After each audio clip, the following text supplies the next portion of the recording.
नमस्कार साथियों, एक बार पुनः आप सभी का चैनल पर स्वागत है। आज के इस वीडियो में हम WTO अर्थात विश्व व्यापार संगठन पर चर्चा करेंगे।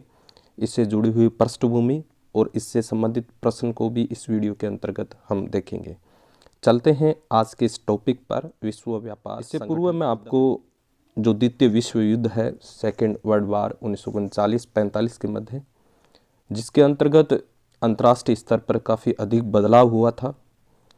विभिन्न देशों के बीच व्यापार संबंधित गतिविधियां प्रभावित हुई थी और पुनः इस प्रकार की स्थिति उत्पन्न न हो, इसको लेकर विभिन्न प्रकार के प्रयास किए गए थे। हम देखेंगे कि कौन कौन से प्रयास किए गए और आखिरकार किस प्रकार की संस्था अंतर्राष्ट्रीय स्तर पर आई जो व्यापार संबंधित जो नियंत्रण है अपने अंतर्गत लिए थे। उसमें हम देखें 1944 की एक घटना जो कि ब्रेटन वुड्स सम्मेलन कहा जाता है। साथियों, इसमें इस बात को ध्यान में रखिएगा कि ब्रेटन वुड्स सम्मेलन के अंतर्गत अंतर्राष्ट्रीय स्तर पर दो संस्थाएं हैं, जिसमें एक विश्व बैंक और दूसरी है आपके अंतर्राष्ट्रीय मुद्रा कोष, जिसको IMF कहा जाता है, उनकी स्थापना हुई थी। परंतु व्यापार से संबंधित किसी प्रकार की कोई संस्था इसके अंतर्गत देखने को नहीं मिलती है। इसलिए ब्रेटन वुड्स को आप ध्यान में रखना, इसको WTO के साथ मत जोड़ देना, क्योंकि ब्रेटन वुड्स का संबंध सीधा का सीधा विश्व बैंक और अंतर्राष्ट्रीय मुद्रा कोष, जिसको IMF कहा जाता है, उससे है। उसके बाद एक और प्रयास किया गया था, जैसा कि आप मैप के अंतर्गत देख पा रहे हो, क्यूबा। ये रहा आपका, ये उत्तरी अमेरिका और दक्षिण अमेरिका के बीच में यहाँ हवाना, और हवाना में एक मसौदा तैयार किया गया था, उसे ही हवाना चार्टर भी कहा जाता है। 1948 में हवाना में व्यापार एवं रोजगार से संबंधित एक संयुक्त राष्ट्र का सम्मेलन हुआ था, जिसमें ITO अंतर्राष्ट्रीय व्यापार संगठन के लिए एक मसौदा चार्टर तैयार किया गया, जिसे हवाना चार्टर के रूप में जाना जाता है, जिसमें व्यापार से संबंधित हो, निवेश है, सेवाएं हैं, व्यापार और रोजगार कार्यों को नियंत्रित करने वाले व्यापक नियम बनाए गए थे। एक प्रयास किया गया था 1948 में, जिसको हवाना चार्टर कहा जाता है। क्या वो लागू हो पाया, उस पर हम देखें। हवाना चार्टर कभी लागू नहीं हुआ। क्यों? इसकी मुख्य वजह हम अमेरिकी सीनेट, क्योंकि अमेरिकी सीनेट जो संसद है उसके द्वारा इसकी पुष्टि नहीं की गई थी। इसलिए जो हमारा ITO है, अंतर्राष्ट्रीय व्यापार संगठन है, वो बिल्कुल विफल हुआ है। इसका मतलब 1948 में भी एक छोटा प्रयास किया गया था विश्व पटल पर, और जो कि WTO से विशेष रूप से जुड़ा हुआ है, और यहाँ से प्रश्न बनने की संभावना है साथियों। जिसमें हम देखें GATT, GATT, general agreement of tariff and trade. Hindi में बात करें तो प्रशुल्क एवं व्यापार संबंधित सामान्य समझौता। आप मैप में देख पा रहे हो, ये आपकी इटली, और इटली के नज़दीक ये स्विट्जरलैंड है, और उसकी राजधानी है जेनेवा। जेनेवा में 1947 में 23 देश शामिल हुए थे, और उन्होंने गेट से संबंधित ये एक जनरल एग्रीमेंट तैयार किया गया और उस पर हस्ताक्षर किया गया, और 1948 में ये लागू हुआ, जिसमें भारत भी शामिल था। इसलिए भारत को संस्थापक सदस्य में एक माना जाता है। ये अंतर्राष्ट्रीय व्यापार से संबंध को आसान बनाना व बहुपक्षीय व्यापार, यानी एक से अधिक देशों के बीच, दो या दो से अधिक देशों के बीच व्यापार को संभव बनाने के लिए एक इस प्रकार का एग्रीमेंट आया था, जिसको हमने कहेंगे गेट, जिसमें भारत संस्थापक सदस्य के अंतर्गत हुआ था। और इसमें विभिन्न प्रकार के सुधार हेतु समय समय पर इसके दौर, राउंड यानी सम्मेलन होते रहे, जिनको दौर और राउंड्स कहा जाता है। साथियों, आप ध्यान रखिएगा, गेट के अंतर्गत 8 राउंड्स हुए थे, 8 दौर हुए थे, और अंतिम 8 हुआ था, जो सबसे महत्वपूर्ण है। वहाँ प्रश्न बनने की संभावना, यहाँ आप गेट से संबंधित आप देखो कितने देशों ने शामिल हुए, 23 देश शामिल हुए थे। 1948 की में लागू किया गया था। अगर हम इन दौर के नाम ध्यान में रखें तो सबसे पहला दौर है 1947 में हवाना में हुआ था, 1949 में दूसरा फ्रांस में, और तीसरे की बात करें 1950-51 में इंग्लैंड में हुआ था, और चौथा 1955-56 में जेनेवा में, और फिर वापस 1960-62 की बात करें तो फिर से जेनेवा में 5 हुआ, और 1964-67 में जेनेवा 3 बार लगातार। इसे कैनेडी राउंड भी कहा जाता है, ये थोड़ा सा ध्यान रखिएगा, इसको कैनेडी राउंड कहा जाता है। और 7वां जो दौर और राउंड की बात करें वो टोक्यो में 1973-79 में तो ये 7 है। और सबसे महत्वपूर्ण अगर हम राउंड्स की बात करें तो 8वां है जिस पर हम चर्चा करने जा रहे हैं। आखिरकार वो क्यों महत्वपूर्ण है? क्योंकि अब तक हमने ये देखा कि जो पूर्व में प्रयास किए गए उसमें एक गेट है, और गेट इस प्रकार का व्यापार में एक आसानी बनाने के लिए, बहुपक्षीय व्यापार को बढ़ावा देने के लिए, मतलब धीरे धीरे आप ये देखेंगे कि 1948 के बाद इन देशों में संख्याओं में वृद्धि होती गई, इसके सदस्य बढ़ते गए, और 8वां जो दौर हुआ उसके अंतर्गत हम देखें कि ये आगे WTO की ओर बढ़ते हुए हैं। अब हम देखिए 8वें दौर की बात करें तो ये 1986-94 में, जिसको उरुग्वे राउंड भी कहा जाता है। सबसे महत्वपूर्ण 8वां दौर है, नाम पूछा जा सकता है उरुग्वे राउंड। एक प्रश्न यहाँ से बनने की संभावना इस प्रकार की है कि यहाँ ये भी देखा जा सकता है कि आपसे पूछा जाए कि WTO की स्थापना कौन से राउंड के अंतर्गत हुई थी गेट की? उरुग्वे राउंड जिसको कहा जाता है उसके अंतर्गत हुई है। आप जैसा कि मैप में देख रहे हो कि ये आपका जो दक्षिणी अमेरिका और दूसरी अमेरिका में ये उरुग्वे है। अब इसमें जो आपका ये राउंड हुआ, ये जो गेट का सम्मेलन होते रहे, इसमें मुख्य रूप से आप देखोगे कि विकसित और विकासशील देशों के बीच विवाद रहे। अब विवाद के मुख्य रूप अपन देखें, कृषि वस्तुओं की सहायता के मामले पर है। इसको लेकर जो विकसित और विकासशील देश हैं उनके बीच विवाद रहा। दूसरा हम देखें बिंदु मल्टी फाइबर समझौते, यानी जो कपड़ों से संबंधित है उस में भी विवाद रहा, और सेवाओं के व्यापार के मामले में, और बौद्धिक संपदा अधिकार। ये 4 ऐसे बिंदु मुख्य रूप से रहे जिनके आधार पर विकसित और विकासशील देशों के बीच विवाद रहा। और आगे हम देखें कि किस प्रकार ये उरुग्वे राउंड में WTO की स्थापना हुई है। आप देखोगे कि इन विवादों के निपटाने के लिए ये डबल वार आ गया था। उद्देश्य से गेट के महानिदेशक ऑर्थर डंकल ने एक ड्राफ्ट तैयार किया था, जिसको डंकल ड्राफ्ट भी कहा नाम दिया जाता है। तो आप ध्यान में रखना, डंकल जो है ड्राफ्ट है उसका भी संबंध WTO और गेट से है। अंततः विकसित देश खास तौर पर, और इस जो डंकल ड्राफ्ट है इसको विकासशील देशों ने विरोध किया था। बाहर जैसे देश हैं जो विकासशील देश के नाम से जाने जाते हैं, एक तो विकसित देश होते हैं, एक विकासशील देश होते हैं। विकसित देशों की बात करें जैसे अमेरिका है, जापान है, जिनका विकास हो चुका है। अंततः विकसित देश खासतौर पर अमेरिका के दबाव में आकर, यानी ये जो डंकल ड्राफ्ट है इस पर सबसे ज़्यादा जोर अमेरिका, विकसित राष्ट्र और मुख्य रूप से अमेरिका, जिसको महाशक्ति कहा जाता है, इसलिए इसका प्रभुत्व सबसे ज़्यादा रहा था। और 15 अप्रैल 1994 को समझौता कर दिया गया था। और ये मार्केस आप देखोगे जो आपकी दक्षिणी अफ्रीका महाद्वीप है उसमें मोरक्को, ये मोरक्को है, और ये स्थान है उसका एक शहर है मार्कस। इसका मतलब उरुग्वे दौर के अंतर ही मार्केस है। कई बार दोनों में कंफ्यूजन हो जाता है, तो इस बात को आप समझ लीजिएगा कि उरुग्वे राउंड में से संबंधित है मार्केस। और इससे WTO का मार्ग प्रशस्त हुआ, और 1 जनवरी 1995 को WTO की स्थापना हुई। बड़ी महत्वपूर्ण प्रश्न यहाँ से पूछा जा सकता है कि WTO की स्थापना कब हुई थी? 1 जनवरी 1995 में, जो कि गेट का उरुग्वे राउंड के अंतर्गत मार्केस में स्थान पर हुई है। भारत ने WTO की स्थापना से संबंधित समझौते को 30 दिसंबर 1994 को अपनी सहमति दे दी है, जिसमें भारत संस्थापक सदस्य रहा है। तो इस प्रकार हम ये देख पाएंगे कि गेट में ही जो इसका 8वां जो राउंड हुआ था उसमें ही WTO की स्थापना हो पाई है। आगे जो WTO है इससे जुड़ी हुई कुछ मुख्य बातें जिसमें हम स्थापना की अभी बात की थी कि इसकी स्थापना 1 जनवरी 1995 में हुई, और मुख्यालय की बात करें तो जेनेवा में, स्विट्जरलैंड की जो राजधानी है जेनेवा, वहाँ हुई है। और जेनेवा को ऊपर हमने मैप में देखा है। और इसके वर्तमान सदस्यों की बात करें तो ये 164 इसके अंतर्गत सदस्य हैं, जिसका नवीनतम सदस्य देखें तो अफगानिस्तान है। इसके बाद इसके वर्तमान महानिदेशक की बात करें तो नकोजी ओकोंजी-इवेला, जो आप ये चित्र देख पा रहे हैं ये उन्हीं का ही है। ये जो है नाइजीरिया देश की है और पहली अफ्रीकी अधिकारी के रूप में है। और हम बात करें अगर इसकी WTO की महानिदेशक के रूप में तो ये पहली महिला भी है। ये तो प्रश्न पूछा जा सकता है कि कौन है ये महानिदेशक? नकोजी ओकोंजी-इवेला। अगर गेट और WTO में अंतर मुख्य रूप से देख पाएँ तो गेट संस्था नहीं थी, अपितु मात्र एक वैधानिक व्यवस्था थी, लीगल अरेंजमेंट था एक प्रकार से, परंतु WTO एक स्थायी अंतर्राष्ट्रीय संस्था है। तो तो इस प्रकार इससे जुड़ी हुई कुछ मुख्य बातें थी। यहाँ से भी प्रश्न बनने की संभावना, आपको मुख्यालय पूछ लिया जाए जो जेनेवा है और इसकी स्थापना पूछ ले, वर्तमान महानिदेशक के बारे में पूछा। इसके बाद हम इससे जुड़ी हुई और बातों पर चर्चा करें।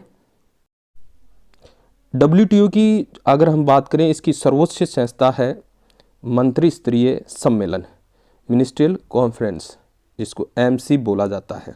ये इसकी सर्वोच्च संस्था अगर हम कहें। इसमें सभी देशों के मंत्री सदस्य होते हैं जिनका सम्मेलन होता रहता है समय समय पर, और इस संस्था की प्रत्येक 2 वर्ष में, कम से कम 2 वर्ष में इसकी बैठक होती है।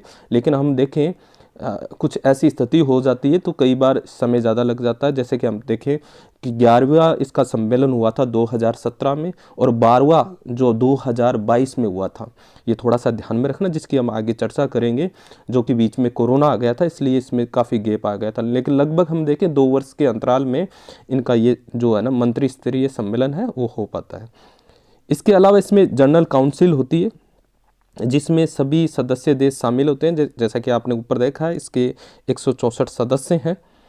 यह काउंसिल मंत्री स्तरीय संस्था का कामकाज देखने के लिए गठित की गई है, यानी जो भी सम्मेलन के अंतर्गत जो भी बातें होती हैं, उनके जो भी कामकाज तैयार किए जाते हैं, उनको देखने का काम इसके अंतर्गत किया जाता है। साथ ही जनरल काउंसिल के अंतर्गत विवाद निपटान संस्था और व्यापार नीति समीक्षा संस्था की भी बैठक बुलाई जाती है, यानी किसी प्रकार का विवाद है या व्यापार से संबंधित कोई समीक्षा करनी है तो ये भी इसके अंतर्गत किया जाता है।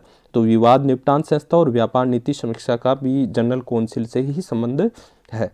इसके अलावा हम बात करें, जनरल काउंसिल के अधीन 3 अलग अलग काउंसिल भी बनाई गई है, उनको भी आप ध्यान में रखिएगा। पहली काउंसिल इसमें देखें वस्तुओं में व्यापार काउंसिल, वस्तुओं के व्यापार से जुड़ी हुई है, council for trade in goods के लिए। और दूसरी हम देखें सेवाओं में व्यापार से संबंधित है। और तीसरी की हम बात करें तो ये है आपकी व्यापार संबंध बौद्धिक संपदा अधिकार की काउंसिल। ठीक है, तो इस प्रकार ये जो जनरल काउंसिल है, जो सारा देख रेख का काम, सभी कामकाज ये जनरल काउंसिल के द्वारा की जाती है। और इसके अधीन 3 काउंसिल की बात की, और मुख्य रूप से इसकी सर्वोच्च संस्था है वो मंत्री स्तरीय सम्मेलन होता है। साथियों, थोड़ा सा इसमें ध्यान में रखना कि किसी प्रकार का इसके अंतर्गत निर्णय लिया जाता है वो बहुमत के आधार पर नहीं होता है, ये सहमति के आधार पर होता है। यानी लगभग हम देखें जो इसके सदस्य हैं उसमें आपस सहमति के माध्यम के आधार पर ही किसी निर्णय पर पहुंच पाते हैं। तो WTO की जो गतिविधि क्षेत्रों पर बात करें मुख्य रूप से, तो ये व्यापार वार्ता, व्यापार से संबंधित वार्ता की जाती है कि किस प्रकार से व्यापार को आसान बनाया जा सके। दूसरा हम इसमें देखें विवाद निपटान और कार्यान्वयन और निगरानी, यानी व्यापार को किस प्रकार से क्रियान्वित किया जाए और उस पर किस निगरानी करने का काम भी इसी का है। और व्यापार की जो कैपेसिटी है, क्षमता है, उसका निर्माण करना, ये इसके प्रमुख गतिविधि क्षेत्र हैं। इन पर ही वो कार्य करती है WTO।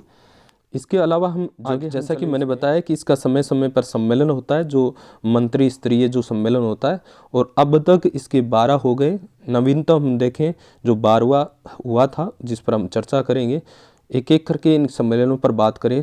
सबसे पहले कि हम सम्मेलन की बात करें 1996 में सिंगापुर में हुआ था। दूसरा सम्मेलन जेनेवा में, तीसरा सिएटल में। चौथी की बात करें कतर की राजधानी दोहा, कैनकून, हांगकांग, जेनेवा, बाली इंडोनेशिया में 9वां हुआ था। और नैरोबी जो कि केन्या की राजधानी है, और 11वां हुआ था ब्यूनो एरिस अर्जेंटीना की राजधानी। और 12वां नवीनतम जेनेवा में हुआ था। ये थोड़ा सा बीच में आप देखोगे कि कोरोना काल आ गया था, इसलिए यह 2022 में हुआ था। तो जेनेवा में हुआ। मुख्य रूप से रीट में ये नवीनतम है, वो आपसे पूछा जा सकता है। बाकी आपको थोड़ा सा ध्यान में रखना होगा कि WTO के कितने सम्मेलन अब तक हो चुके हैं। जबकि हमने गेट की बात की, 8 दौर हुए थे उनमें। अब ये थोड़ा सा है ना, जैसे कि थोड़ा सा आपको इसको याद रखना है और अपनी अपनी ट्रिक भी बना सकते हैं। जैसे सींग, जैसी, दा, का, के, हाँ, जे, बा, इस प्रकार से जैसे मैंने बोला है उस प्रकार आप अपने ढंग से किसी प्रकार की ट्रिक बना सकते हो।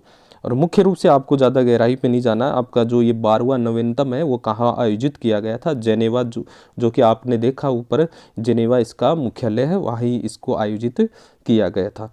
तो इस प्रकार ये 12 इसके सम्मेलन कॉन्फ्रेंस है, जो मंत्री स्तरीय कॉन्फ्रेंस की बात की, सम्मेलन की वो आयोजित हुई है। उस पर बात करें, अब हम जो 12वां है जिसको MC 12 कहा जाता है, ये 12 से 17 जून मध्य 2022 को हुआ था, यानी अभी ये आयोजित रखा गया था और ये जनेवा में हुआ।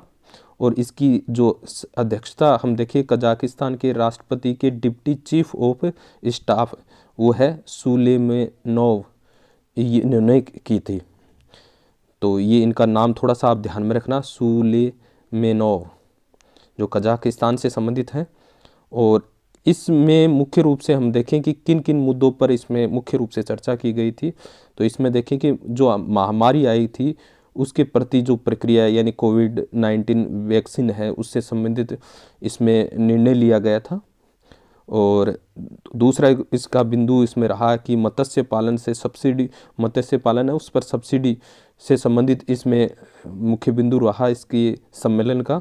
और साथ ही साथ इसमें खाद्य सुरक्षा के लिए सार्वजनिक स्टॉक होल्डिंग सहित कृषि से जुड़े हुए मुद्दों पर बात की गई थी।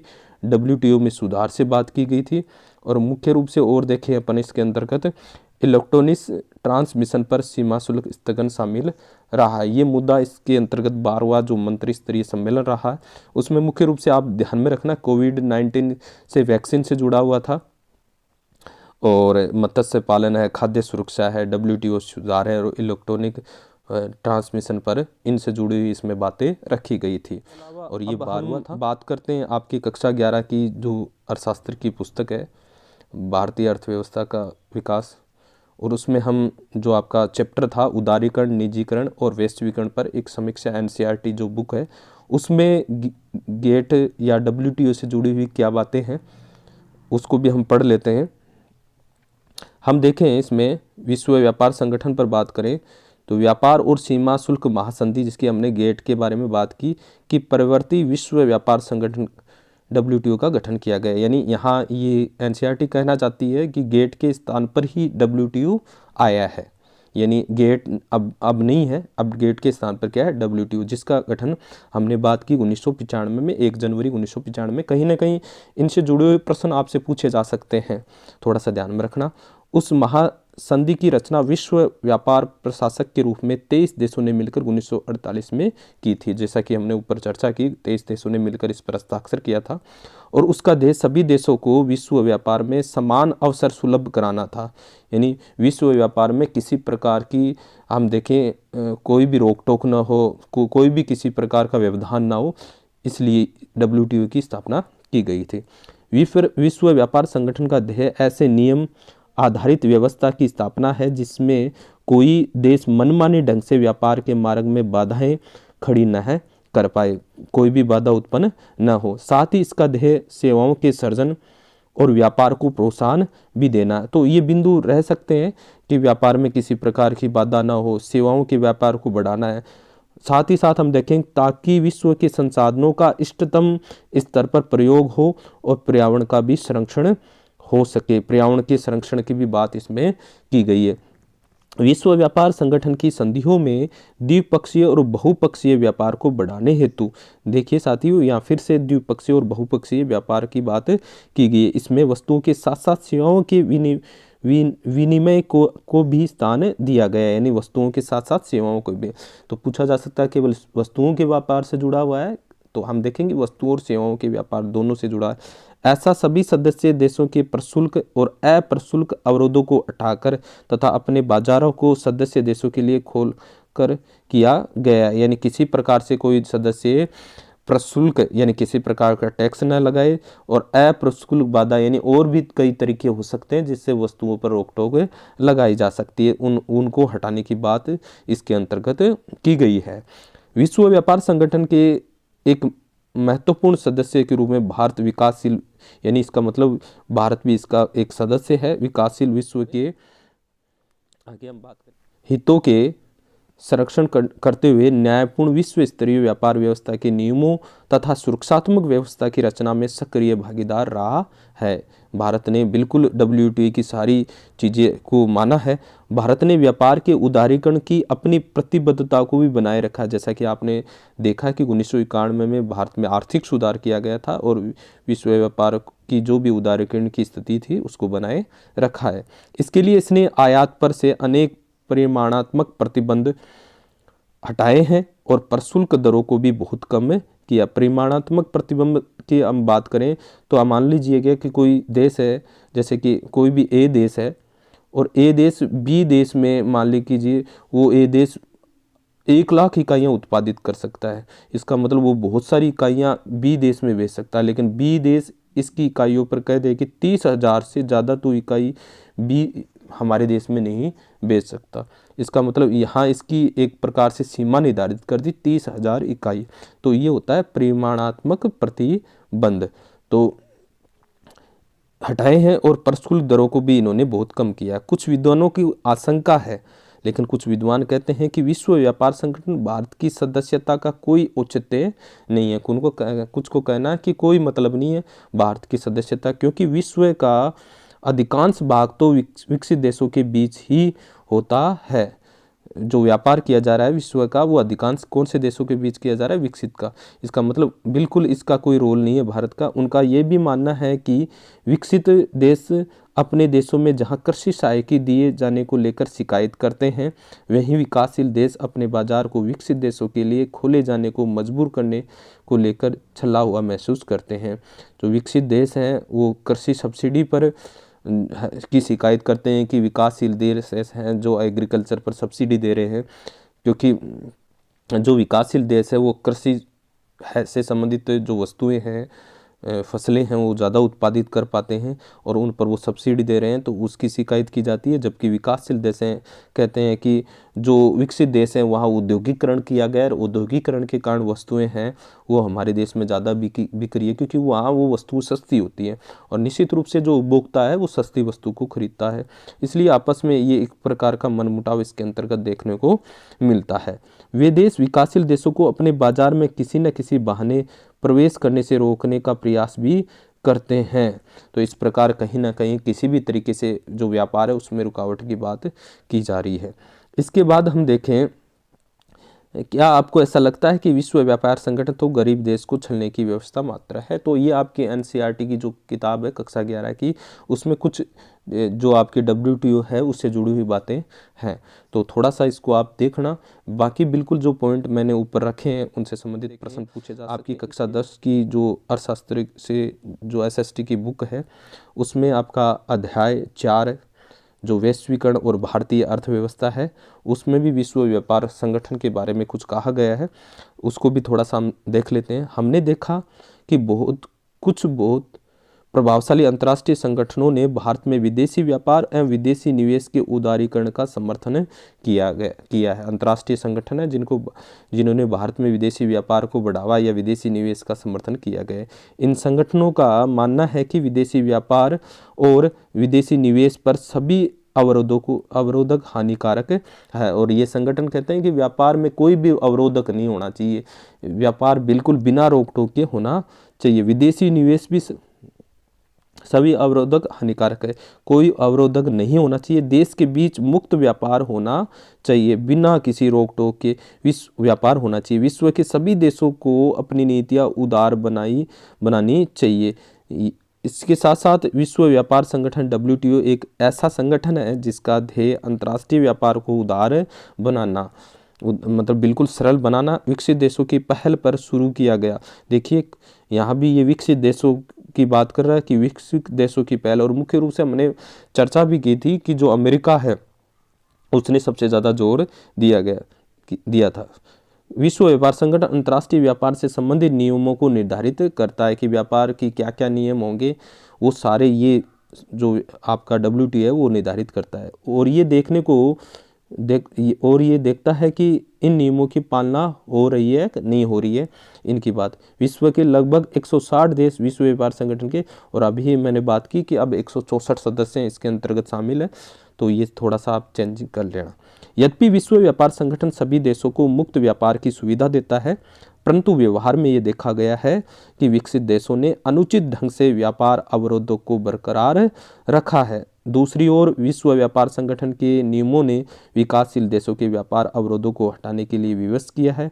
इसका एक उदाहरण कृषि उत्पादों के व्यापार पर वर्तमान बहस है। तो ये यहाँ ये कहना चाहती है कि इस जो भी WTO है या जो भी उदारीकरण किया गया था, तो इनके ऐसे नियम हैं जिसमें ये देखने को मिलता है कि विकसित जो राष्ट्र हैं उनको ज़्यादा अधिक फायदा हो रहा है और जो विकासशील देश है उनको ज़्यादा फायदा नहीं हो रहा है, क्योंकि विकसित देश जहाँ उनकी व्यापार है, उद्योग है, वो स्थिति काफ़ी मजबूत है और वहाँ जो भी वस्तु उत्पादित होती है वो बड़ी सस्ती लागतों पर उत्पादित होती है और सस्ती लागतों पर उत्पादित होगी तो निश्चित रूप से उनकी कीमतें क्या होगी, कम होगी। और कीमतें कम होगी तो निश्चित रूप से जो उपभोक्ता है वो क्या है, उनको अधिक खरीदेगा। जैसे उदाहरण के रूप में हम समझें कि मान लें कि भारत में कोई जूता है और जूते की बात करें हम कि उस जूते की कीमत है 1000 रुपये और वही अगर चीन से आ रहा है और चीन से आ रहा है उस जूते की मान लें कि वो 600 रुपये या 700 रुपये में आ रहा है,